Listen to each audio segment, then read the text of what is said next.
কেন চিনলি না রে মন আমার গৌসুল আজম মাইজ ভান্ডারি মৌলানা কেমন? আমার গৌসুল আজম মাইজ ভান্ডারি গৌসুল আজম মাইজ ভান্ডারি মৌলানা কেমন? কেন চিনলি না রে মন গৌসুল আজম মাইজ ভান্ডারি মৌলানা কেমন? দিন থাকিতে ওরে পাগল গেলি না তুই মাইজ ভান্ডার, মনের আগুন মিটল না তোর, পাইলি না মৌলার দিদার। অন্ধকারে ডাকবি কারে অন্ধকারে, অন্ধকারে ডাকবি কারে, না হইলে তোর দিল খোলা। নুরি মৌলা বসাইছে প্রেমের মেলা, দেখে যারে মাইজ ভান্ডারে, দেখে যারে, দেখে যারে মাইজ ভান্ডারে হইতাছে নূরের খেলা। নুরি মৌলা বসাইছে প্রেমের মেলা। বাবা ভান্ডারি যখন দুনিয়ায় আসলেন মার কোলে, মার হাবা করে। আগে ছেলে হলে আজান দিত না, এখনো অনেক জায়গায় দেয়। ছেলে হলে আজান দিত, বাবা ভান্ডারি কেবল মার কোলে, তাহলে ছেলে হয়েছে আজান দিতে হবে। আল্লাহু আকবার, আল্লাহু আকবার, আল্লাহু আকবার, আল্লাহু আকবার, আশহাদু আন লা ইলাহা ইল্লাল্লাহ,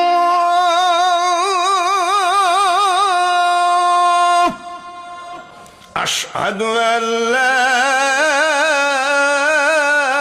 ইলাহা ইল্লাল্লাহ,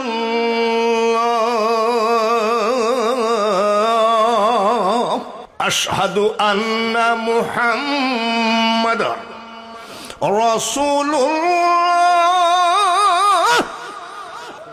মুয়াজ্জিন যখন আশহাদু আন্না মুহাম্মাদার রাসূলুল্লাহ বলছে, হযরত মাওলানা সৈয়দ গোলামুর রহমান বাবা ভান্ডারি মার কোলে থেকে কয় সাল্লাল্লাহু আলাইহি ওয়াসাল্লাম। ওনার চাচা হযরত আহমদুল্লাহ মাইজ ভান্ডারি হজে গেছেন। মাইজ ভান্ডারের পাশের গ্রামের নাম আজিমনগর। আজিমনগর পাসপোর্ট ভিসা টাকা পয়সা সব শেষ, চুরি হয়ে গেছে। কাবা শরীফ জড়ায় ধরে কাঁদতেছে, আল্লাহ আমি কেমনে বাড়ি যাব। 3 দিন কান্দে, কানতে কানতে দেখে আসরের নামাজে হযরত আহমদুল্লাহ মাইজ ভান্ডারি দাঁড়ানো। কয় হুজুর, আমার বাড়ি তো মাইজ ভান্ডারের পাশের গ্রাম। কি হয়েছে? আমার টাকা পয়সা সব শেষ হয়ে গেছে, চুরি হয়ে গেছে, পাসপোর্ট ভিসা সব শেষ। হুজুর আপনি আমাকে একটু বাঁচান। বলে কান্দিস না, আমি নামাজ পড়ে নি। নামাজ শেষ করে বলছে আমার লাঠিটা ধর, ওই লাইট পর্যন্ত যাবি, খবরদার পিছনের দিকে তাকাবি না। হযরত আহমদুল্লাহ মাইজ ভান্ডারের লাঠিটা নিয়ে লাইট পর্যন্ত গেল। লাইট পর্যন্ত যাওয়ার পরে ওই লোকটা তার বাড়ির ভিতরে ঢুকলো, আর ওই লাঠি এসে আহমদুল্লাহ মাইজ ভান্ডারের হাতে লেগে গেল। আমাকে দিয়েছেন অলি আল্লাহ শান। দিনাজপুরে একজন অলি আছে, শেখ জাহাঙ্গীর বাগদাদি রহমতুল্লাহ আলাইহি। উনি কি করছে জানেন? এই খারিজের বাচ্চারা ডাইকি বিড়াল আর কুকুর জবাই করে মাংস দিয়েছে ভাত খাতে। শেখ জাহাঙ্গীর বাগদাদি বলে, বাবা কোনটা খাবো, মাংস তো 2টা। ইয়ার কি মারে, আপনার অন্তর চক্ষু খোলা আছে, যেটা পছন্দ লাগে খান।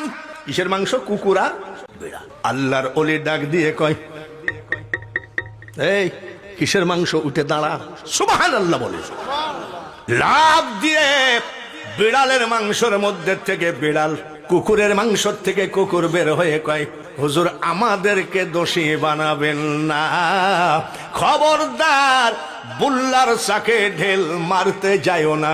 যদি ভীমরুলের চাকে ঢেল মারো, একবার জড়ায়ে ধরলে তোমার 14 গোষ্ঠী ডাক্তার খুঁজে পাবা না।